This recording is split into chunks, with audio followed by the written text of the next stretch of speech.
Hey. Alright, I got some coffee and some snacks. I'm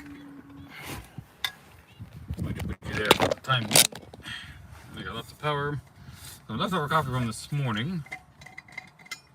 Obviously, not going to waste coffee. Never waste coffee.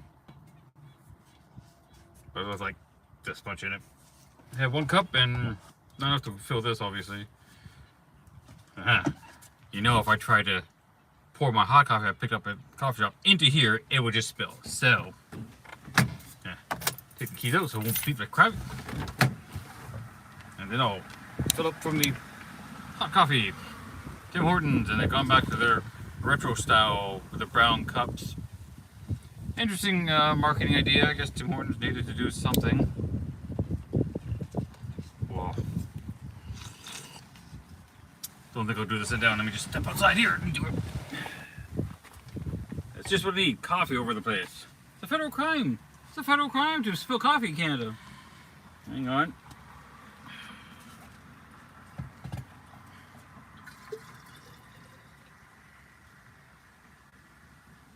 Haha.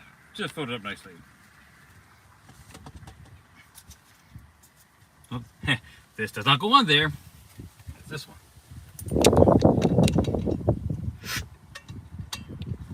I wanted to get a new thermos. I've got a really big one. And it works really well. It's a stainless steel one. But it's too big for some casual stuff. So I wanted to find one that does the job. I picked one up because it looked kind of cool. It had this neat feature on the lid. So, and it was recycled plastic. I was like, all right, let's give it a shot. It's okay. The neat thing about the lid that I like is that to open it up, you just press on the inside of the lid. And that opened up, you press again and close it. It's like a plunger type of thing. So, it's really cool. Problem is it doesn't hold temperature worth a damn. You know, within a couple hours, whatever you have in there, if it's hot, it's cold. If it's cold, it's lukewarm. So that was disappointing. But it was a gift, so it's like, all right, you know, someone had bought it for me. It's like, I thought it was kind of cool. Yeah, it wasn't cool. So, and then, about a month or so ago, I went to Winners, and they sell, you know, overstock type stuff, type of deal. And, I saw this one. I guess it's Puma, but I don't care about the brand. But I wanted a stainless steel with the vacuum sealing in. And this does amazing. This turned out to be a review. So this has got a lid that pops up, but there was an elastic, like a little, you know, silicone band that broke. Nah, whatever. And then it has a little lock on it, so I can put the lock in. You can't accidentally. I don't care too much about the elastic. It still opens up, it still works. I can still drink coffee, so that was the important part. Coffee o'clock, man.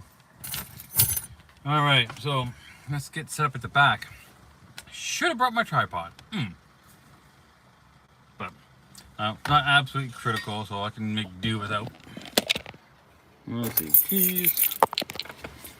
So, I'm going to try and continue on with the power setup. I'm setting up a little power box at the back of the vehicle. Going devices at the back. Run less wires. So ultimately, I got to run some proper power wires to the back of the vehicle. I'm trying to grab this. So right now, yeah, I'm going to do the. Oh, hang on. Open stuff up. Can't you see? Get some bins out of the way that I don't need in the way.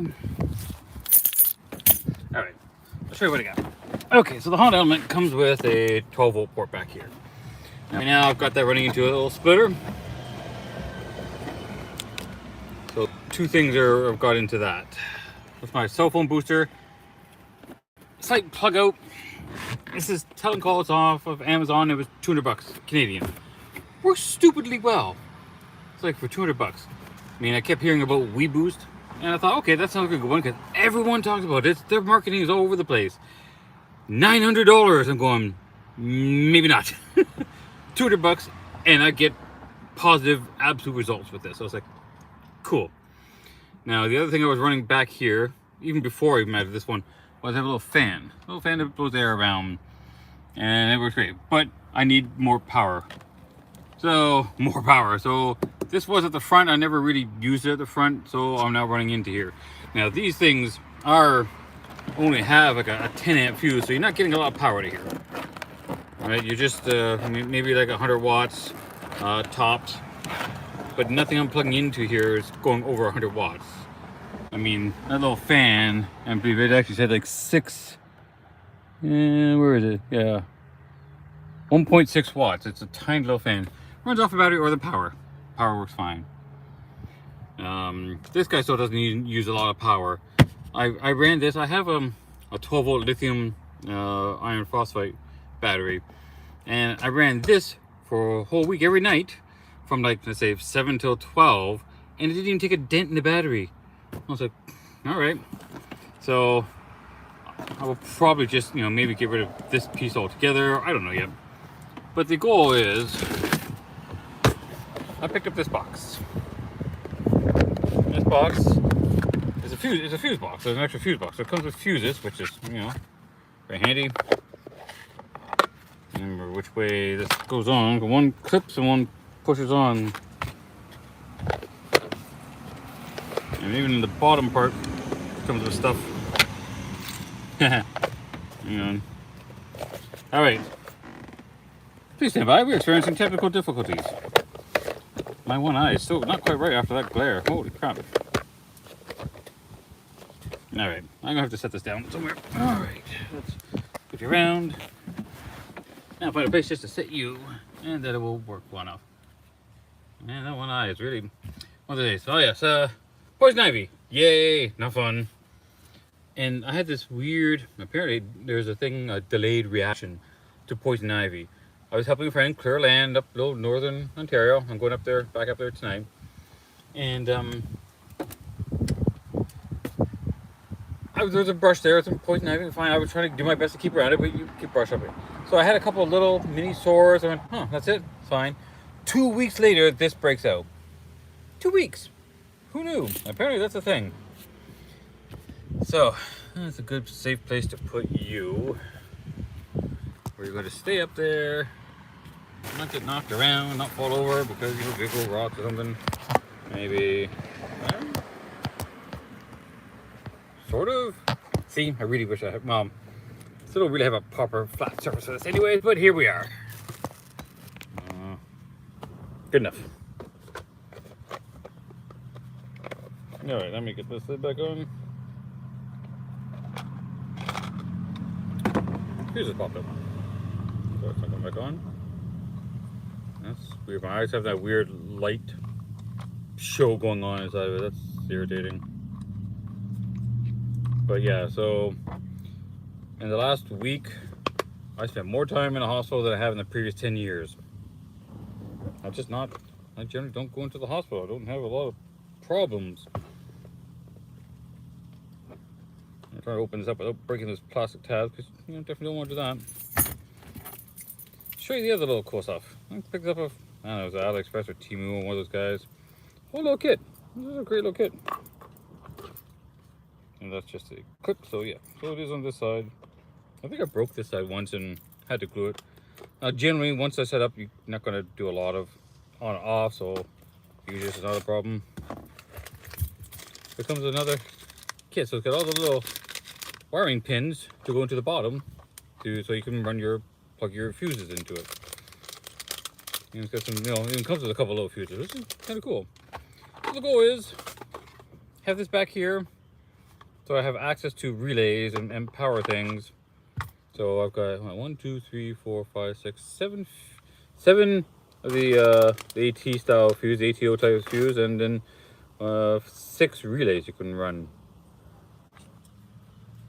Although I don't know what type of connection that one is. That's a weird one. So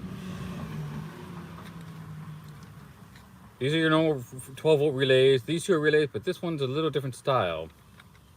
Maybe it's a different type of relay, maybe European style. I don't know. But anyways, here we are. Yeah, interesting. I just noticed. I don't know if this is. Yeah, this is only going one way that's going to go in. The fitment just a little off. Yeah, but push it down. It's do push plastic around. No, who cares? But I have. I'm trying to do a little bit of a cheat. I've got some LED lights. Let me show you those. I've mounted up to here. I don't want to run the power wire all the way to the front and all the way back. That's a lot of power. So I've got the switch up front. I want to run the switch to a relay back here, and then the power from here going to those lights. So I had to add the extension for the ground, so I can run that to there. And I have to add the extension ground to here, so I can ground it off the body. Which I don't know if I could do that today. I didn't bring, I need something so I can actually hook onto here. Don't have that. So mostly it's just planning this out because this has to be mounted somewhere here. Somewhere. Hang on, let's switch it right the other way. So, hey, slice of Swiss cheese. Thinking, well, this is just coffee. I gave up on sugar in coffee, so I go with cream. Cream is healthier for you anyways, but it's large for cream basically, and it's Tim Hortons coffee. Although it would be nice if there was Baileys in it. Illegal, because driving, but Baileys is nonetheless. So, yeah. Mounting this, making this nice and neat. I mean, there's a handy little storage thing here, so I've got, little mini room, and these are booster cables for a power box, which I don't have in the vehicle at the moment. Light bulbs I bought just recently. Spare propane tank. So now I need to figure out best way to mount this box here. Now it's got a couple of screw holes to mount somewhere, but I kind of want to make it as inobtrusive as possible, right? Something like that, but that would be really handy, but getting stuff in and out becomes problematic. So mounting it down here would be a convenient location, but again, it kind of intrudes. So there's going to be some compromise somewhere along here. I mean, even thought of, nah. So that's the challenge today, to figure out best place to mount this. I mean, I could put it there, and this can be moved anywhere. But then you've got that up there, wires running up that way. So that's what I kind of try to sort out today, figure out, got all kinds of electrical stuff, what I was doing yesterday. Doing some of the other wiring, ground wiring, extending the ground wire.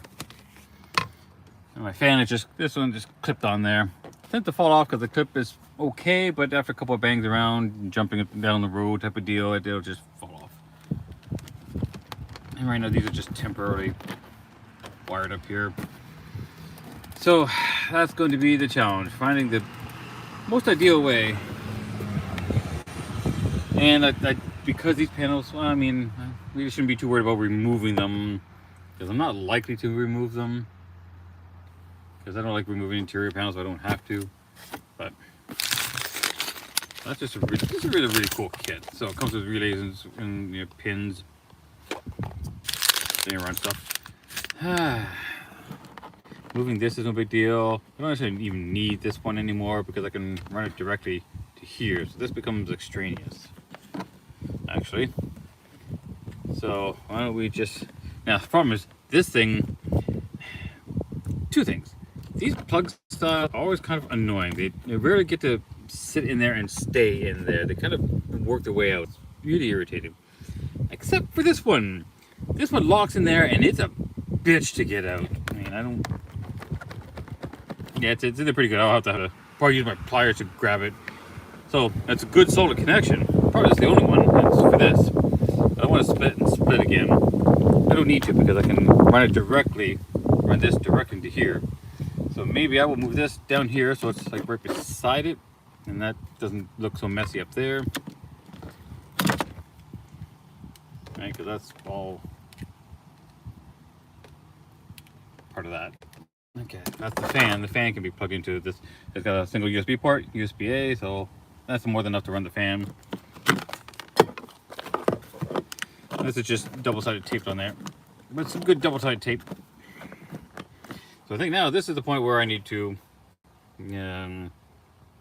set you up, and you must be struggle a little, because it's fun. Isn't that the whole point of YouTube stream? Watching people struggle with crap. I'll mount this in here so that nope. So I can turn this. Oh, oh. Nah, it's not too bad.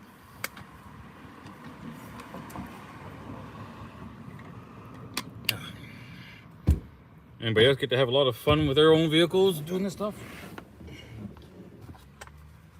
And my apologies if I don't respond right away because I'm not looking at the screen. It would be nice if there was some sort of indication that someone had said something so I can respond to it. If I get that on larger streams, that would be annoying.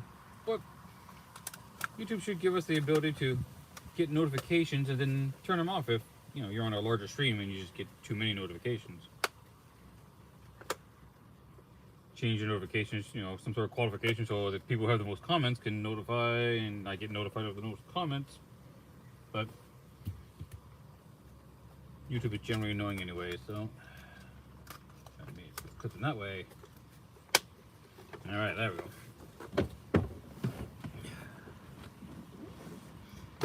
Now I need to get you out.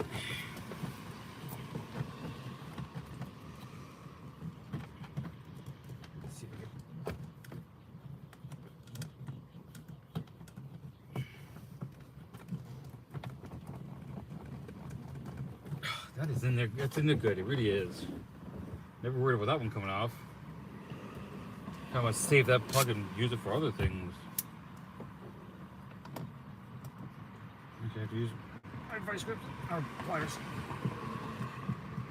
Oh my god! See what I mean? It's in there good, like really good.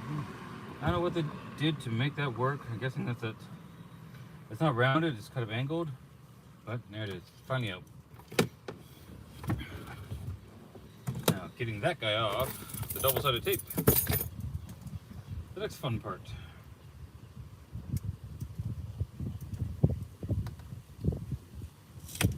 Oh, right in there. Oh, good.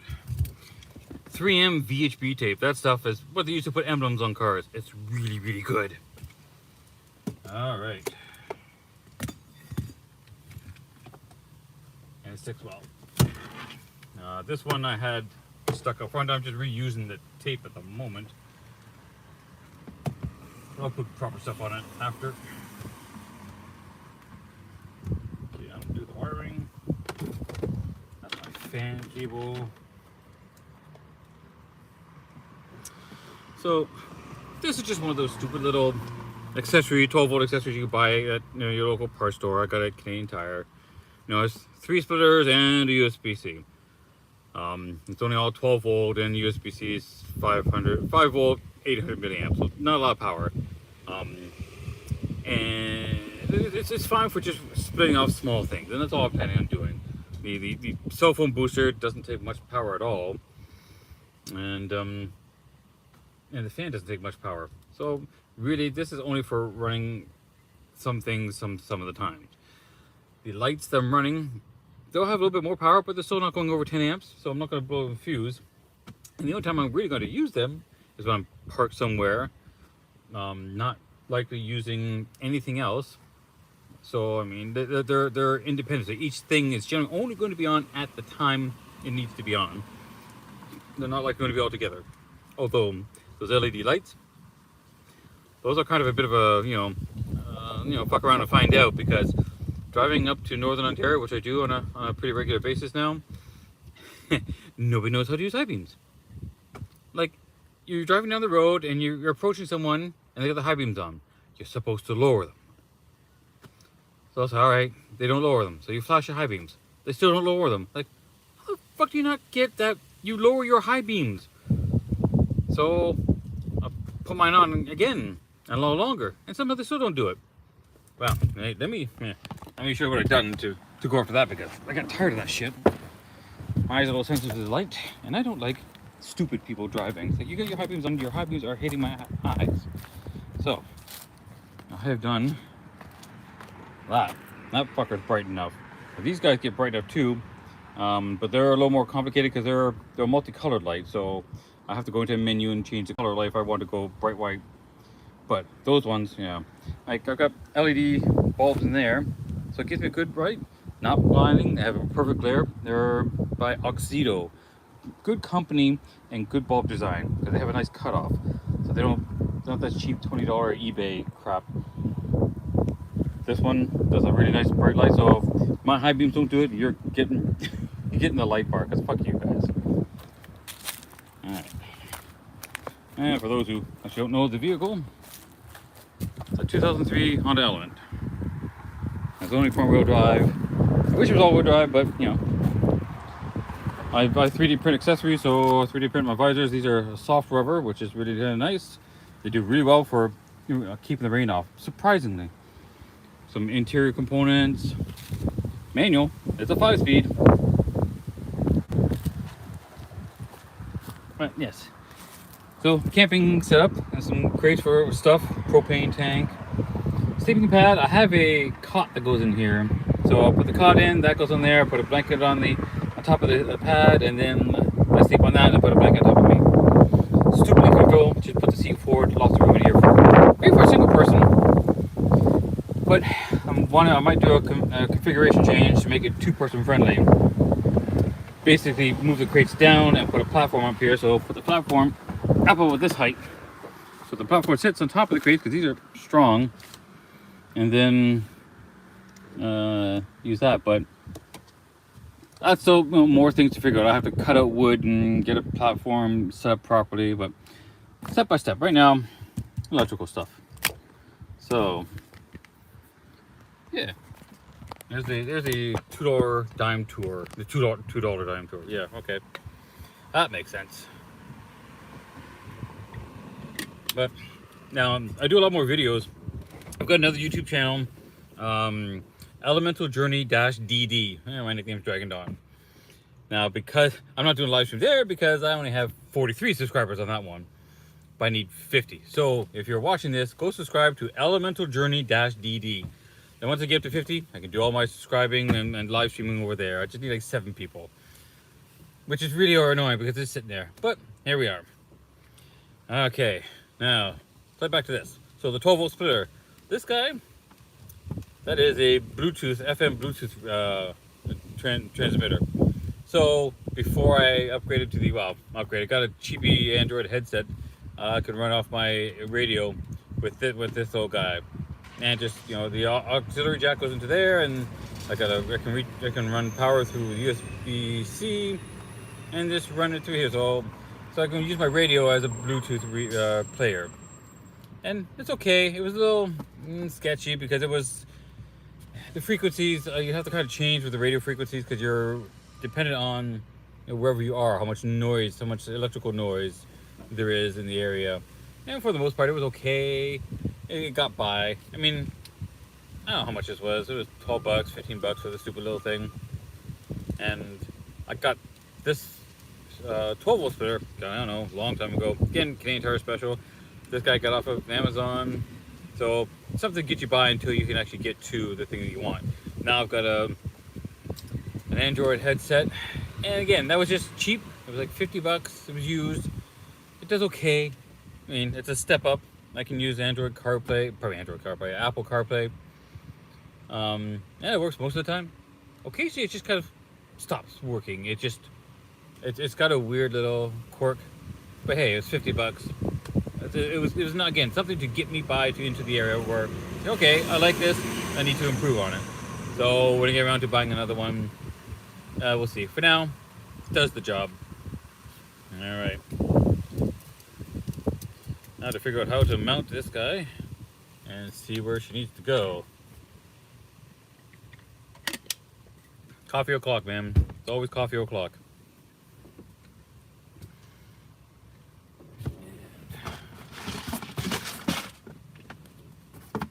I didn't bring my 3M double-sided tape, but I have.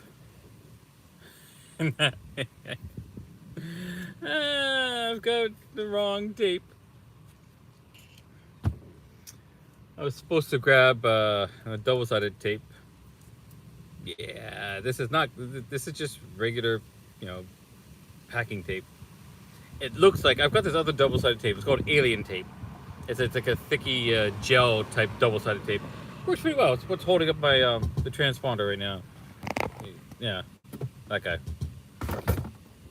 But it's clear, like this, and I just grabbed this one as opposed to that one. So not putting it on, although I don't live far from here. I'm just not going to run home and drive home and grab that again. So, plans, that's all we're doing today. I mean, this is sticky enough to kind of hold me up temporarily. Man, that's what happens when you don't quite plan well enough. I got lots of all kinds of other stuff here, but not exactly what I need. But that's alright. We'll do the planning today and then wire things up after. Alright, plans. So this is the main box, which has to go somewhere. See, all the wires come out to the end, this end here. So ideally, I want them down like that, but that's not great. It would be better if I could do it this way, but this part is not reversible, so I can't switch it around because of the way that it connects.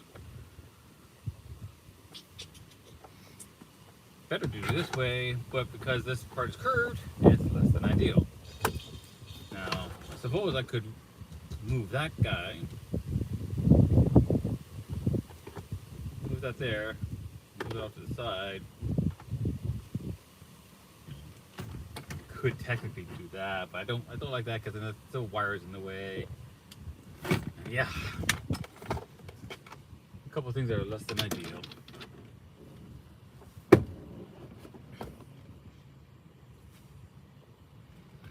Okay, so first things first, what are we going to do with you? Because you're going to go down to, you're going to go into here. Actually, that's something to think about too. I'm trying to find a little cheat. See, the lights up above are 12 volts, so I want to run those lights into here, because I'm only going to turn them on and off when I'm using them. And if some idiot behind me still doesn't turn the high beams on, they get the fucking lights.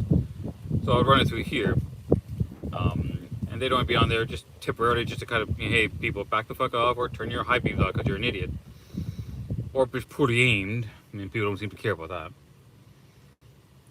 Slight rant, the newer trucks, I get their brighter lights. And I get that they're taller vehicles. But because you're a taller vehicle, your light sits up higher. Don't be on my ass, and you having your low beams hitting me like high beams. So for some reason they don't get it. Yeah, that's a rant. I'm annoyed. And even when you slow down, they're just stupid people. People just don't pay any attention or don't care. Anyway, so I can mount that there. So it's right there. It would work. It may only be temporary, because I still have to find a good place for this. No, if I go on the inside, that's a challenge, because getting wiring in and out of there is going to be a challenge. Unless you do a bunch of wiring all at once, which may be the thing, to do some wiring so you have just the leads, you don't have to monkey around with this, right? Because trying to do wiring in here would be a real pain.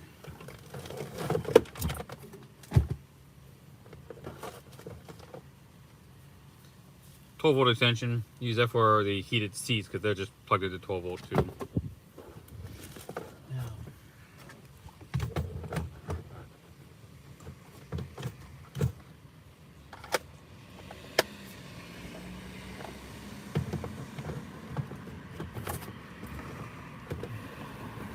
Kind of do this, but that's awkward because that doesn't come off very easily.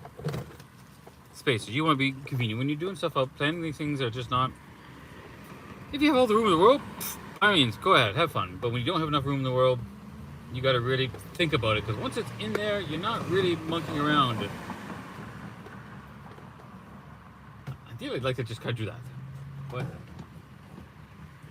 I don't like it because this mounting, it sticks up, so it's easy to mount stuff, but this is curved, and I don't want to drill holes into the plastic,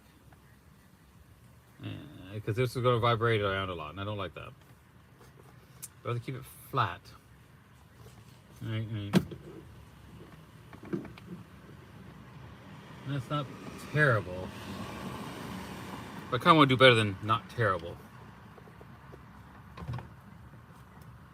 Over here, but then I can't open up the top. You do need to keep in mind that at some point a relay will go bad and you'll need to replace it. So you need to be able to get this top off and replace the relay. You don't want to be locking yourself in and not being able to replace the relay, or have to take all kinds of crap apart just to replace a stupid relay that you just plug in and out. I'm thinking more and more it's just going to have to be stuck out here. Now I'll just put screws to it. So it's just a thing. Drill some holes. And that I can do because I've got my joists up in my attic. I have the cargo carrier above. I have some screws I can use. Figure out how far back I can go before the curve becomes a problem. That's a problem there. Not a problem there. That's probably going to be my best option because it gives me the most freedom, most openness.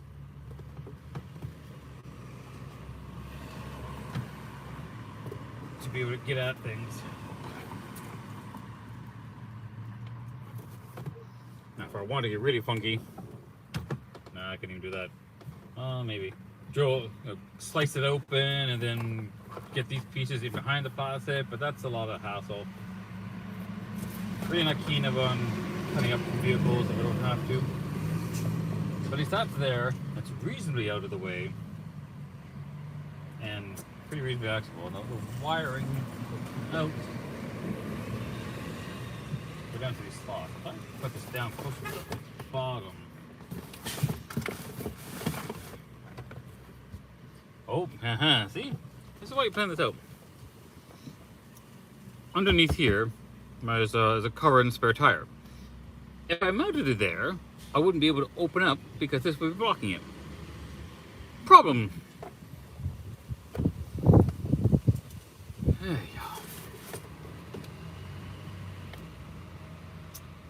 go.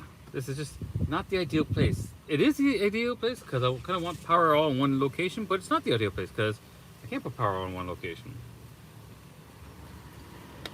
Yeah, that's frustrating. Now, the other thing I can do is mount it into one of these crates. One of these little milk cartons here, milk crates, so that becomes a power system crate. But then, where would which crate? I can take the one I got in the front, move it to the back, and set this one up higher. And then I have my power crate at the bottom, the propane sitting on top. Keep the battery back here. It still stay over here. Maybe we'll just keep you there for now. Ah, see? It's already no longer sticking. Yeah, it's not. Glue's come off, so it's not good enough anymore. Yeah. I'll at least set this stuff up over there. I can still plug into it. It doesn't have to be mounted right now. I'll get the tape and mount it later. But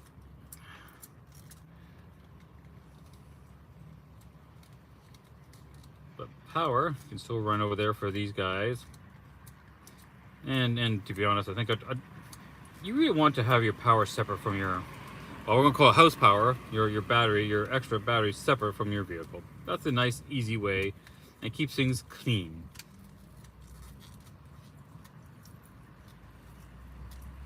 But running off an alternator to power a battery or lights is very convenient.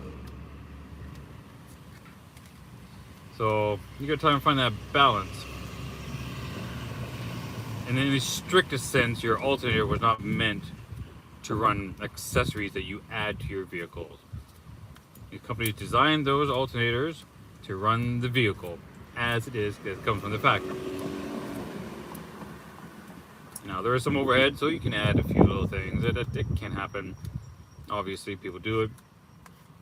But how far you go and how much the alternator can handle, that's something most people never ever look into. Especially if you're doing like a solar setup and you're using DC to DC charger. That's important stuff to know, because you can actually burn out your alternator. And not only then do you not have power for your battery, you have no power for your vehicle. And it's a tow job and then a whole new alternator, and that's not something you really. So you can't. It can be done if you're using like your typical 12-volt charger for those batteries. These are fine.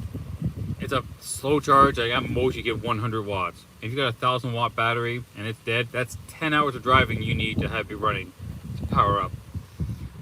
But I have seen where even factory ones that comes with the batteries plugged into a factory outlet on a car melted. It actually melted inside there, because these run and they have power, right? Obviously, but they generate heat. You run too long, you're gonna get too much heat, and it will melt plastic. So running that is temporary at best. You don't want to rely on it. I get that not everybody can do some power systems or whatnot. That's fine. Just get a solar setup, even a cheap one, 100-watt foldable panel. I've got one, and you can get them for 100, 200 bucks now, Canadian or otherwise.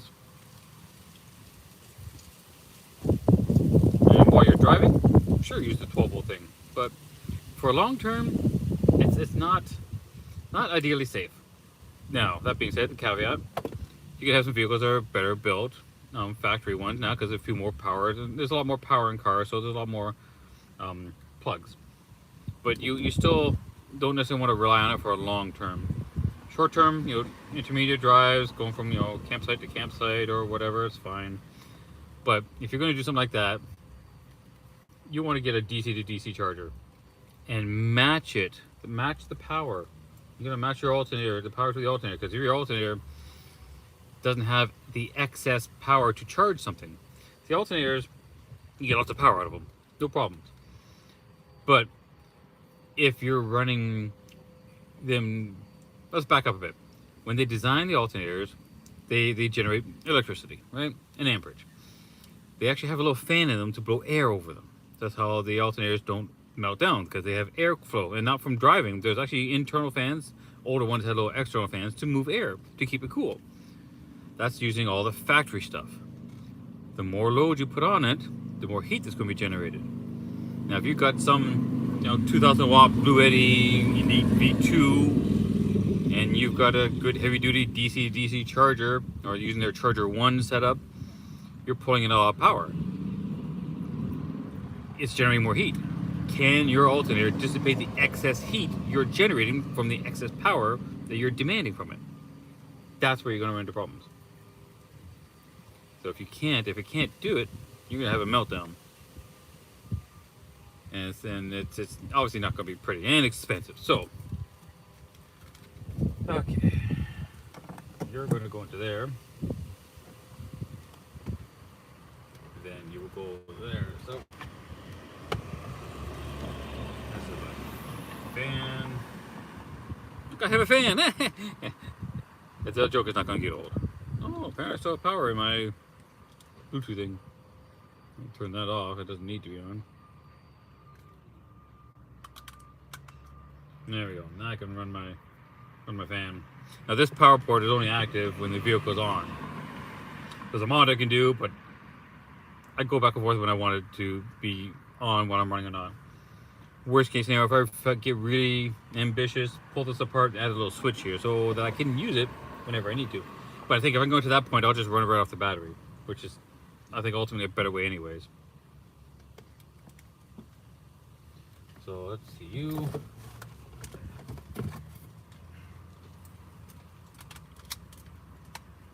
That kind of neat is my cell phone booster also has a USB-C and a quick charge, a USB-A quick charge.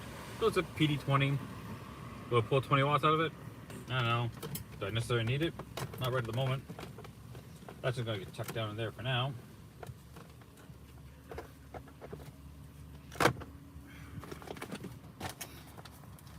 I should... Oh, this has got my 12 volt thing in there. I don't know if I'm going to keep it here or not. Doesn't matter. And this is extra. Don't necessarily need it at the moment. So, less than ideal for today's adventure.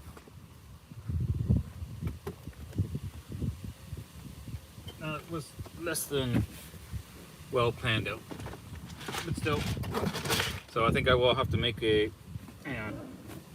Get more comfortable here.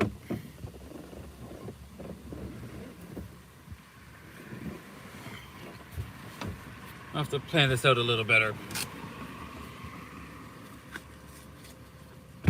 It doesn't always go according to plan, but it's a nice day out. I could still do the extend the ground wire, and then I need to go and find a ring terminal so that I can run the ground for those lights, and then run power. I mean, theoretically, it's easy enough just to run power to it. But I would be able to have a non-ideal switch set up on it. This one's not long enough. I looked at this cable. It's a 3-wire thing. It's really thin wire. It's funny, they only comes with really thin wire.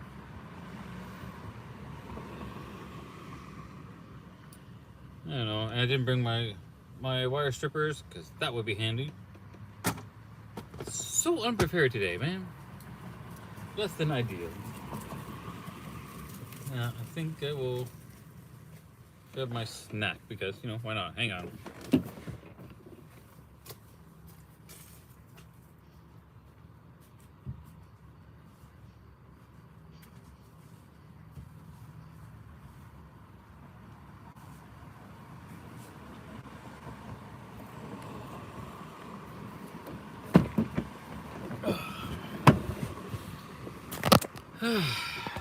Oh, hello.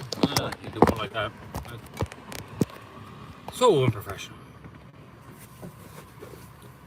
Well, turned out to be just a bit of a hangout day. I don't know if I want to run that particular wire or not. Just to get a temporary thing. And I have...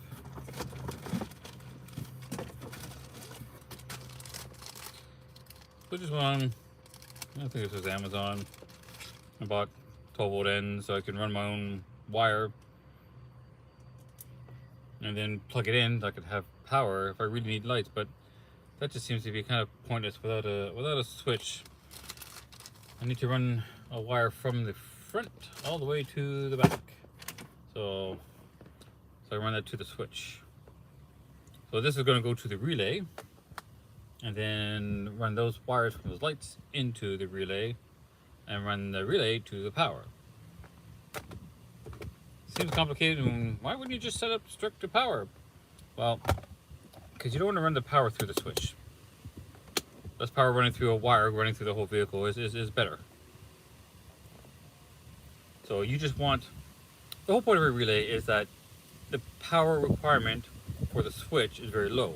So that also reduces the risk of any potential damage or fire or heat generated from a lot more power running through. Because if you're running 10 amps through that, then you've got 10 amps running through the whole vehicle, and as long as your wiring is okay, you're probably fine, but there's no need. You add a relay in, and the relay handles the power. The switch, all it does is just turn it from use power, don't use power. Less than ideal right now.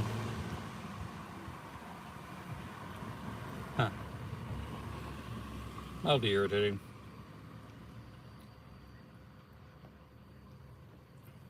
Oh, I would just extend the wire. Do that at least.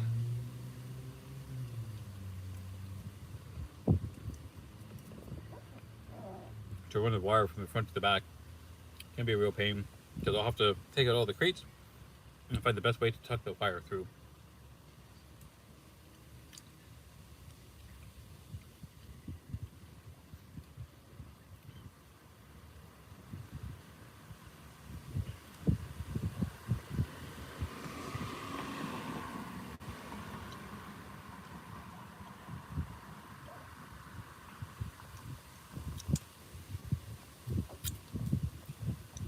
Those mini Boston cream donuts are pretty addicting. So less than entertaining today. Maybe when I get up to where I'm going, I'll be able to have more time to do stuff. I mean, not that I don't have time now, but how much I want to take apart and start doing more stuff. I want to leave. I'm leaving tonight, so I don't want to be rushing things in. It's like almost 1 o'clock. I'm gonna be leaving in 5 hours. So if I start taking stuff apart, and things always take longer than you expect. All the time, they always take longer. So a little bit of exploration to see what I want to do. And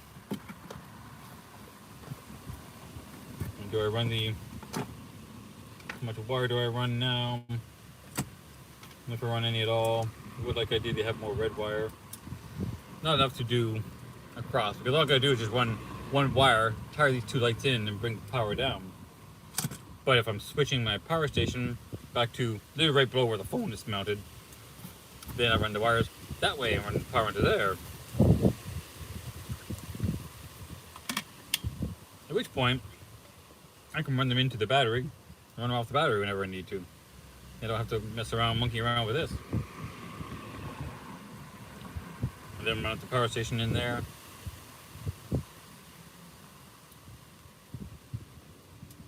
I can't plan this out now. I try to see it's sometimes too many options because there's so many variables. When you're setting something up, you have lots of options, lots of creativity. There's no necessarily wrong way per se,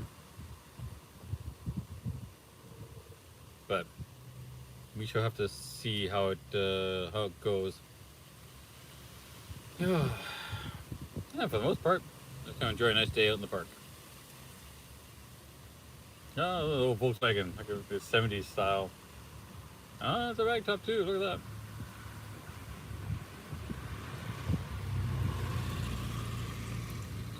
Those guys would be fun to play with. They're little toys. I mean, I'm not really that big of a deal. My uncle had one, a Super Beetle. I remember it's orange. And I remember how cheap the Volkswagen was back then. They had one signal light on the dash and had a double-headed arrow. So when you turn left or right, the whole thing will light up. Just to let you know, your indicator's on. Doesn't tell you which indicator, but it's just your signal light is on. Which is more than I can say for most BMW owners. They get confused. What's this flashing green light? But that's one thing I remember about it. I was really young, going for a ride, and seeing that one light on that's in the top center dash above the speedometer. Just a single signal light. Turn signal indicator. It's funny how companies find ways to cheap out on things. When I was in England and at a friend's place, and we got back to her place, and I had to get out so she came back in. All right, she goes to the park. I only see one backup light. I was only one reverse light. So I asked her, I said, "Hey, what your reverse lights at?" She said, "No, it only has one." I said, "What?" And it was one on one side. It only has one light. Companies, their cost cutting is like you're talking, pennies. So they only needed to put in one backup light. and it's on one side, so it's offset, so it looked weird. Like, that's a weird Costco thing. Now they have one light, but it's generally central and a little brighter and wider. But then it's like, that just seemed really cheap. But companies want to save a few cents here or there. That's what they do. Even on mine, one of the things they did, which I thought was, you can tell just how they cost cut. So my parking brake, there's a gasket. There's a gap around the parking brake and the little console on the floor, and it was missing. You normally get gasket there. Mine was missing, so I took the console piece out and I'm going, oh, looks like they had a piece there, and they just the plastic was molded with spikes, and they would just melt them to hold a piece of gasket material, rubber material. But then I found out but only half of them are melted. So it looks like, as opposed to one piece that spanned the whole slot, they only did half, and it's really thin. But I finally found one. I have an original one somewhere. I was like, well, that's really cheaping out and cutting back on cost. So I designed one that fits, and then I can do custom colors and what have you. But that's some really cheap cost cutting you see sometimes that companies do. It's amusing. But at least now you can get one that's nice, custom colored to your vehicle.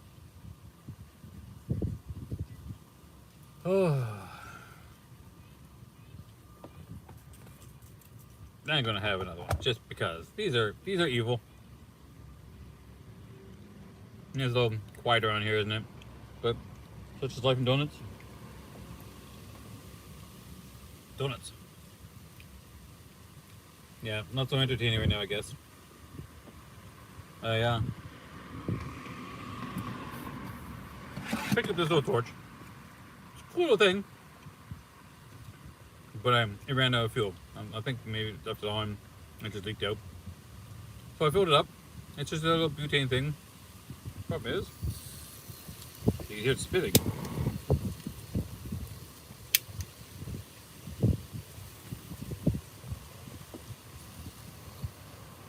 And even when I close it,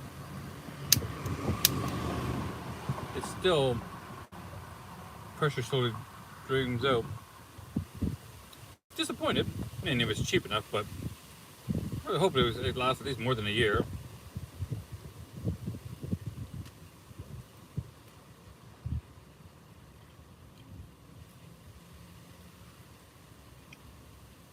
It is really disappointing because it worked really well until it emptied, and now it's not working very well at all. I'll have to maybe find a better quality one. It's too bad. This is really convenient and a handy tool. But now, here I turn up, it's kind of looks like a flamethrower. Just spitting out the fluid. I mean, there's an adjustment there for airflow, but it didn't seem to matter which way I adjusted it. The airflow was too much or too little. There was no middle ground. I'm trying to throttle this.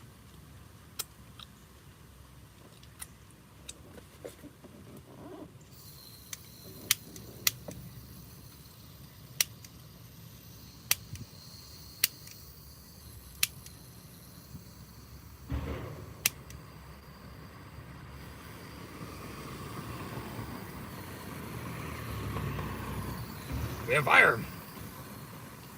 But it doesn't.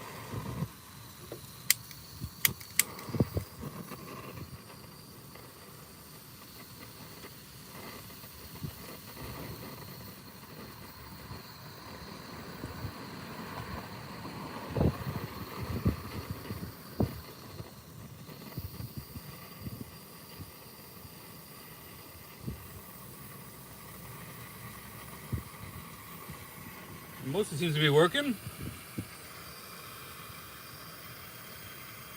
It's finally working the way it's supposed to. Finding the right gap. Now the trick is, turn it off.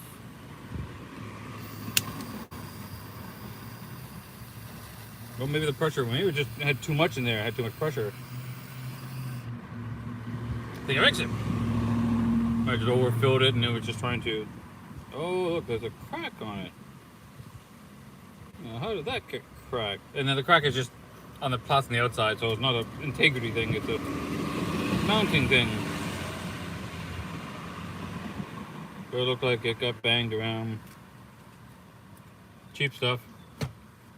It is what it is. But still a handy tool, and it's orange because it matches the color of the vehicle, because orange.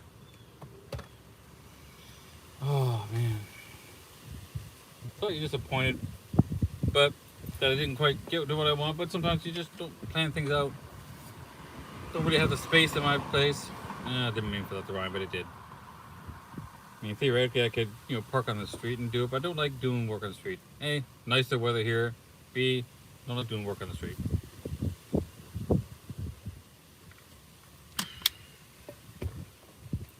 So, one of my new adventures that I am setting up is remote tech support for nomads, digital nomads, remote workers, RV lifers, van lifers. That's I'm really good with tech. I've been doing tech support for decades. And then one of the reasons why I got the cell phone booster, so that I can be able to get a good signal pretty much wherever I am.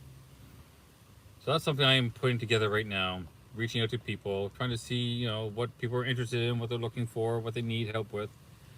I decided to start with, I was going to offer just a free 15-minute call.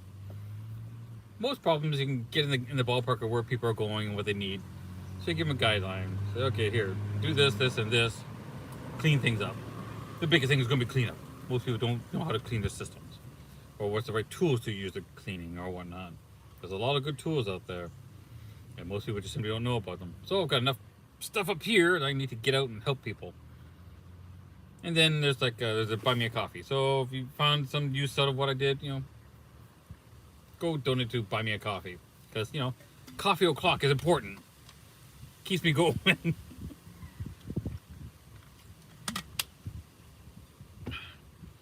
But I think that'd be fun.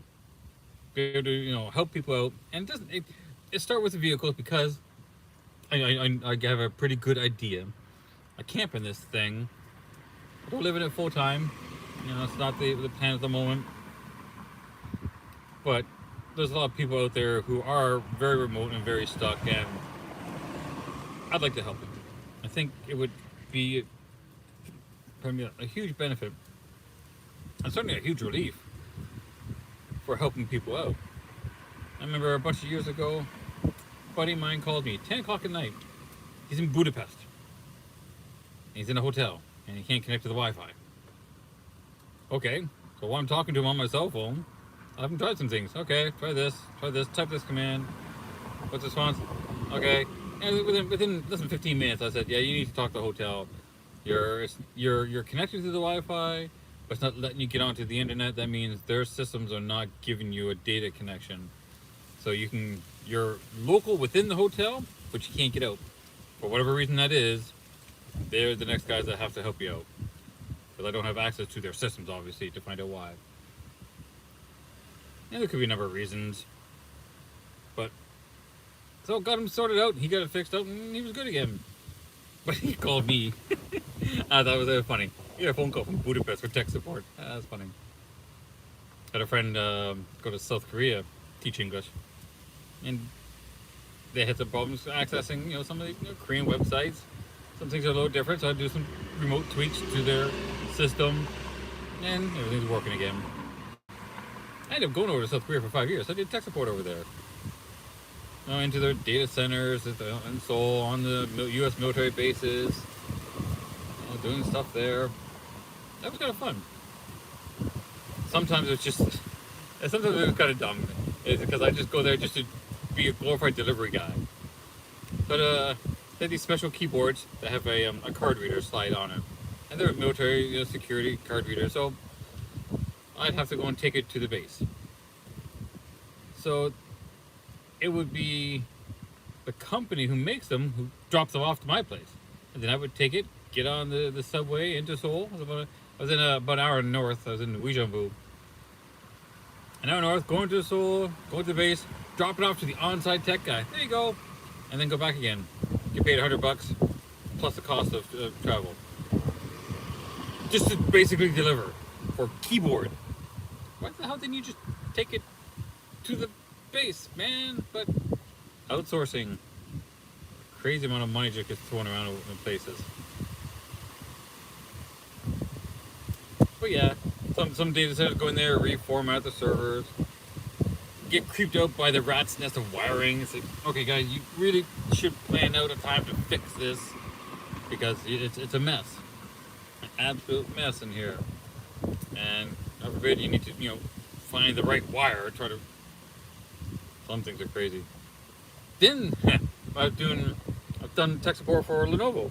Again, a lot of companies don't have direct tech support for their equipment. Lenovo outsources it to someone, and then they outsource it to me. You get a couple levels down. All right, not so loud. And I get called out to fix a problem that the other tech caused.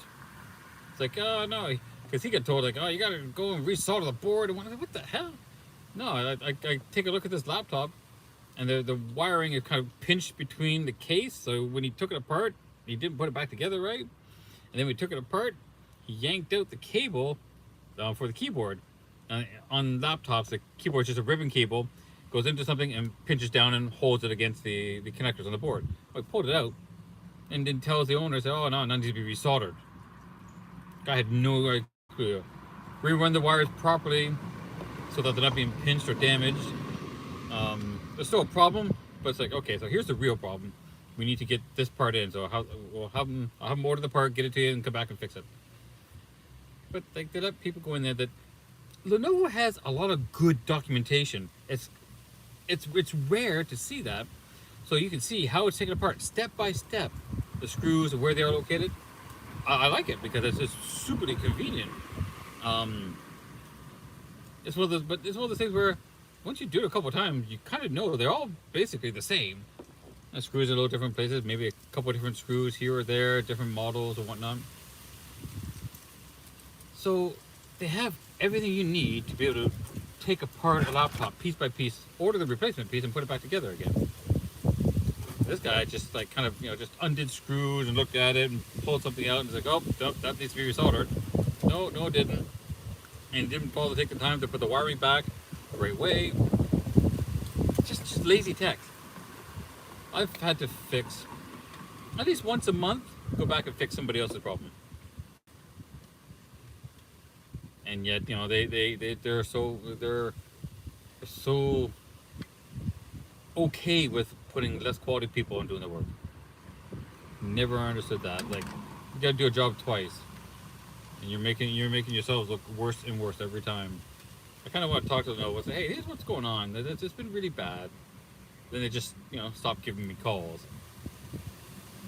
Not Lenovo per se, the outsource company I'm dealing with. Like, okay, you know what? If you're not giving me calls, I can't work for you. I mean, I need to pay rent. I mean, you give me one call in a month, and you wonder why I'm not doing any more calls for you. I'm doing something else. And even when I said, hey, I'm going up north, I'll be gone away for 4 to 5 days of the week, they still want me to do a call. I said, no, I can't do a call, man. I'm 4 hours away from the city. I can't do a call, man. You do just what? Dude, did you just not hear what I said? I mean, it's like, man, you don't give me enough work to make me have any type of loyalty. And the fact that I have to keep hassling you, this doesn't pay my last invoice. Speaking of, I probably should call everyone the owner's phone numbers. And I said, hey, there's still an outstanding invoice for a couple months now. I'd like to get that sorted out. They're so bad. Yeah, I wonder why there's still some equipment that needs to be returned.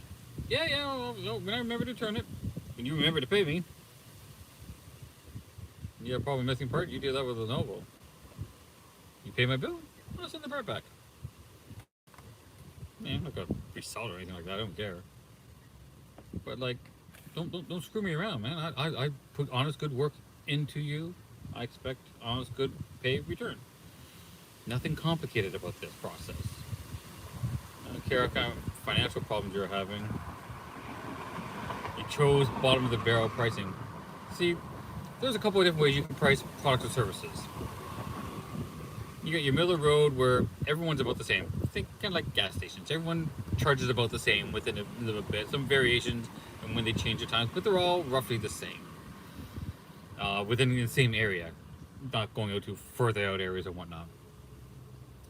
Then you've got your bottom of the barrel, the race to the bottom, the cheapy gas, the cheapy services, and everyone's racing to the bottom, which does nothing but put you out of business. Because if you think you're trying to gotta take over the whole market because you've got the best pricing and you're going on volume, that's a losing game in the long run. Dollar store is a good example of that. They used to be, dollar for stuff. Now, $1.75, $2, $3, $4, $5. I mean, it's not even dollar store anymore, man. I don't think there's a single thing in there you can find that's like $1, single item. I think chocolate bars in there. They're like, two for $1. Side note, even if it says two for $1, you can still buy one and it's 50 cents. So I usually go, if I go in there, I'll get one of the fake Mars bar versions. They come in 2-pack. It says two for $1. If I buy one, 50 cents, and I get 2 chocolate bars. Small little life hack for you guys. But then you want to differentiate yourself, you put it up there with the pricing. You charge a premium price and you give them premium service. And you do the job really, really well. So that's ultimately where I'm aiming. I'm here to help people. But you're paying for good quality help, something that's going to get you results. That's the whole goal of it. So start off with some technical support. As long as we can converse, whether through Messenger or on the phone, that's where I'm getting in. I'll move on to 2 other areas: mechanical and power systems. Because I've been playing with vehicles for a long time. Engine work, brake work, electrical work now. I've been playing around with solar and power, so I have a reasonable grasp of some of the basic stuff. I can't think of it. You're never going to know everything. There's so many options out there for solar and power systems. But getting people the help they need when they're remotely stuck, that's a big deal. Because you want to be able to help people out. I want to be able to help people out. I mean, I've learned so much, then why would I keep it to myself? So I'm going to share that knowledge. I'll find something, here's some information. I'm not here to be a gatekeeper of any type of details. I will share it with you. I will help you out. I will get stuff sorted out and help you get on your way, or at least point you in the right direction. That's the goal. Get people pointed in the right direction so they know how to get their solar system fixed, or what's wrong with their batteries, or why isn't their vehicle running. Actually, I got this kind of neat idea. At least when it comes to like vehicle side, you can get these Bluetooth OBD2 readers that plug in. So if I set up a membership level, and if you're getting some regular assistance or have the ability to have regular assistance, you'll get one of the these little Bluetooth readers, plug into your car, leave it plugged in, get a free app for your phone, and when there's something wrong with the vehicle or you got a check engine light, open the app, it gives you a code. You can read the codes and then find out what it's saying. That will give you an indication, sometimes directly, what the problem is. Sometimes simply clearing the code, like occasional codes happen. That's just part of being a computer. Sensors get out of whack, or just a wonky little reading once in a while. That happens. But at least you get an indication, and if it keeps coming back, then there's a real problem. And like your oxygen sensor needs to be replaced, or you've got a temperature sensor out of whack. Right now, I think I got a temperature sensor going. See, I don't have a code for a temperature sensor, but on these readers and the apps, you can set like a little digital dash to give you information. You get little graphs and numbers. So on my particular setup on my phone, I've got a speedometer set up, which is usually the GPS speed. I've got a temperature sensor. I've got a RPM gauge. Like my dash has an RPM gauge, but this one gives me actual numbers, so it's accurate. And fuel mileage, as well as voltage. And what other thing? I forget the other thing I got in there. Oh, I think it's horsepower. So I can estimate how much horsepower it's making. So, while I don't have a code for a temperature sensor failed, what I've noticed is the temperature sensor reading, one thing it does, how often it reads that sensor. So the sensor sends out information, and then the next time it sends out information or it pulls out information, there's a time between. I'm getting longer and longer times, or sometimes shorter, but So that means there's a problem that's starting, that the sensor is not putting out the information as quickly as it should. So while I've been running for a while, the temperature shows low, but it hasn't updated, and for some reason it's not pulling the detail. Now, I think most vehicles have two temperature sensors, so I don't know which one is having the problem yet. So car still runs. It's not ideal, but I mean, no vehicle runs ideal, especially you get older. You keep throwing a lot of money into it. Now, there are some things that need to be fixed. So the car's still running, and I fix things as I can. But that gives me an indication that a problem has in the middle of happening right now. It's the trends, not so much the direct indication. Although, if it's still showing that the engine is cold, but by one of the gauge showing engine warm, we know that there's a difference in this one sensor just not reporting fast enough. So now I know I gotta replace the sensor. Now it's gonna be which one? Okay, just have to check codes. I've got a code on there. It's been there for a while, but that's because I got an oxygen sensor that needs to be replaced. All these little things that all add up. But that's how you use the tool. You watch for patterns. And so now at least I have a little bit more information on my vehicle while it drives, and I can see a pattern, so I can see when problems are starting to happen or could potentially happen.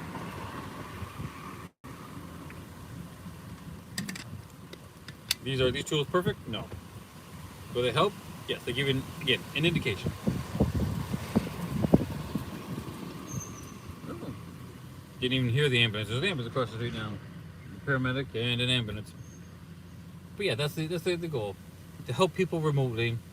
And with the cell phone booster, signal booster, I can do remote access. If people allow, remember it's all permission based.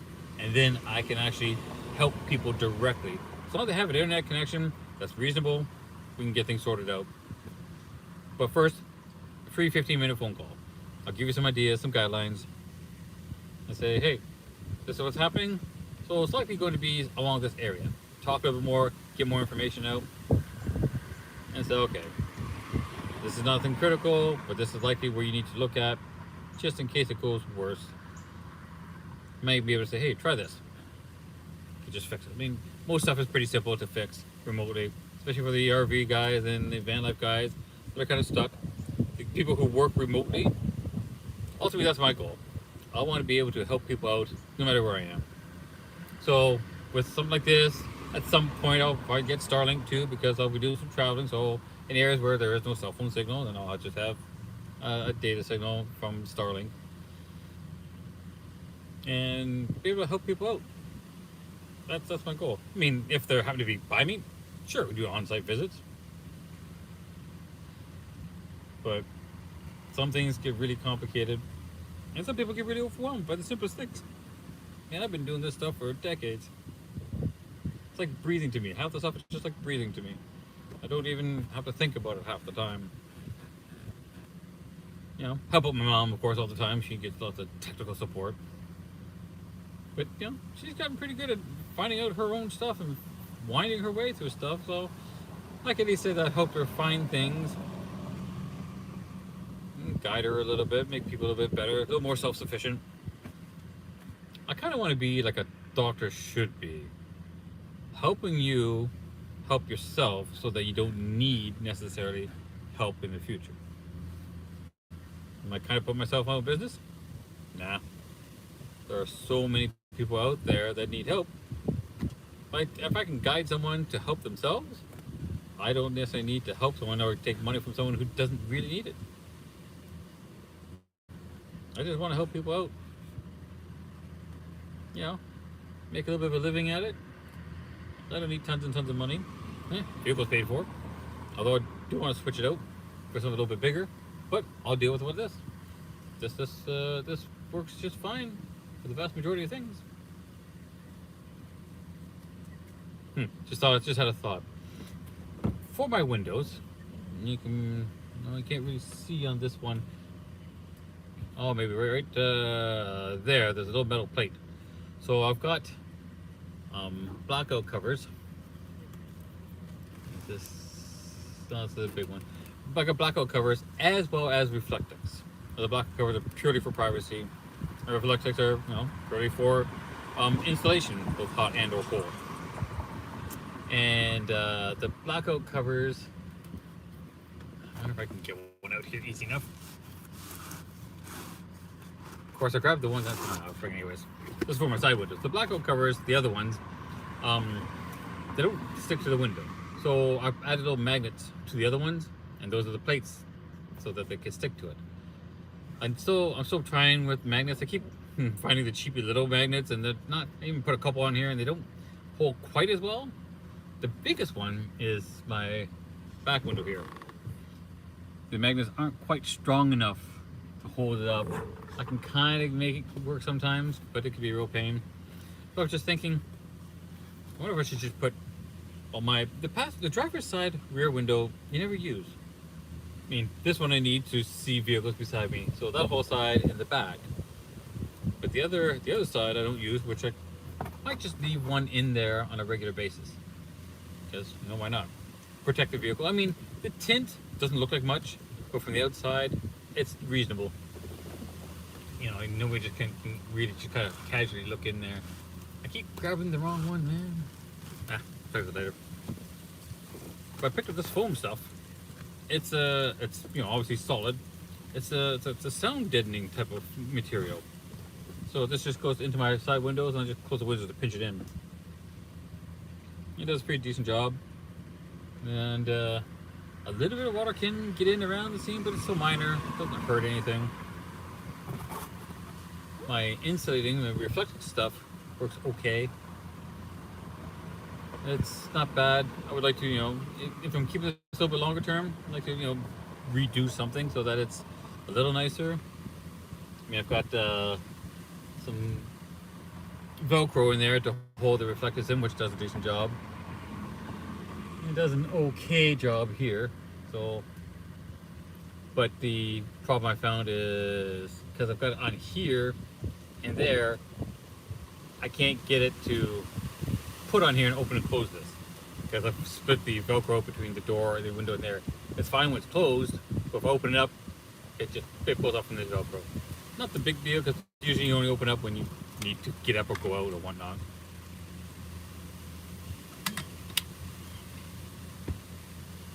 But all the little things you learn and pick up. I'm just wondering how well that platform will work, because it's the height, right? The reason why I want to get a bigger vehicle, because I want more height in the vehicle that I'm in. I mean, my cot sits up actually a little higher, so the platform would sit a little lower, and the crates would just be my storage containers underneath.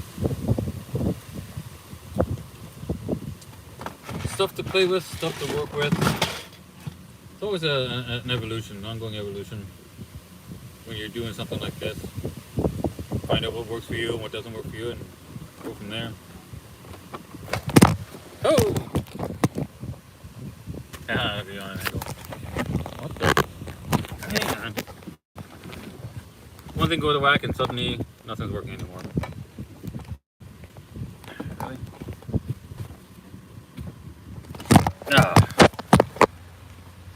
It was working so well, and then suddenly, hey, and then they're not going to get you to work again.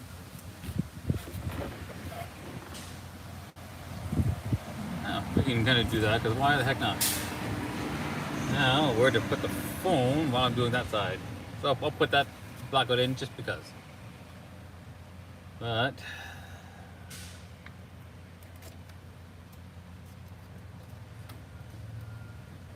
there's little fairy lights in here. They were in here from the previous owner. Provide just nice, right amount of lighting in the evening. Look at my reflectors up and the privacy's in, and just a casual light, because I don't need anything more than that at nighttime.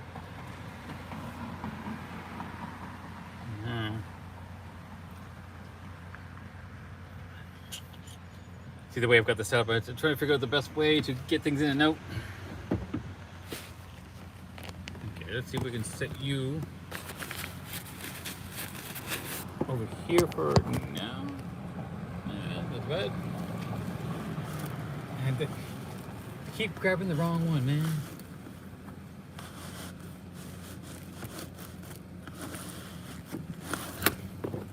Which side are you?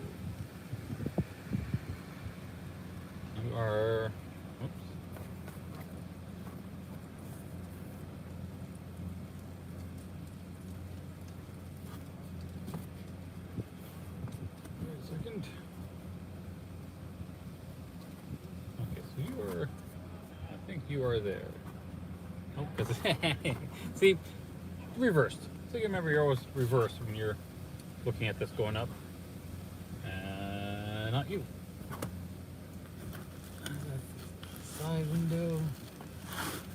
This should be the one. So yep. So with that cut out with the shape. So I'll put this in, then I'll show you the difference.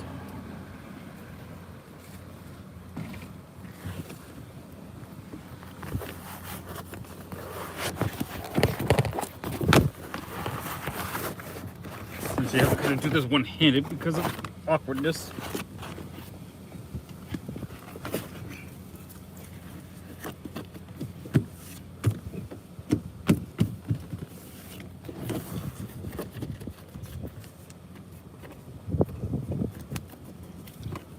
Trim this a little bit more. It's amazing, no matter how many times I've done this, it seems to not fit right. And I put it up there and then it just falls down because it's annoying.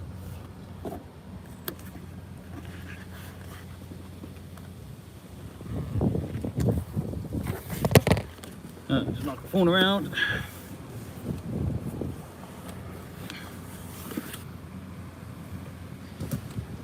Please stand by. We are experiencing slight technical difficulties.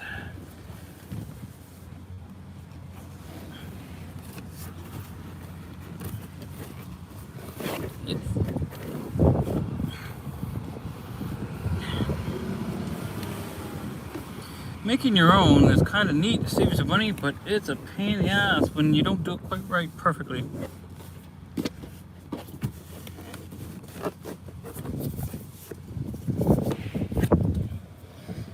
And it just wants to pop out.